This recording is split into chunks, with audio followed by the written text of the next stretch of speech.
Hey guys, in this video we're going to take a look at how you can turn on or turn off autoplay animated images on the iPhone 15 series. First, let's go back to the home screen by swiping up at the bottom of the screen. Then from the home screen, tap on settings.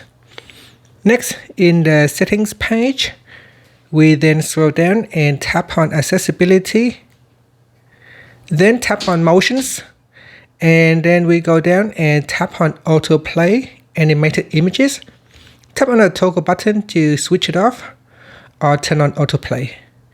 And that's it. It says here controls whether images animate on the web and in apps. And that's it. After, you can tap on the back key to go back to settings, swipe up to return back to the home screen. Thank you for watching this video. Please like and subscribe to my channel for more videos.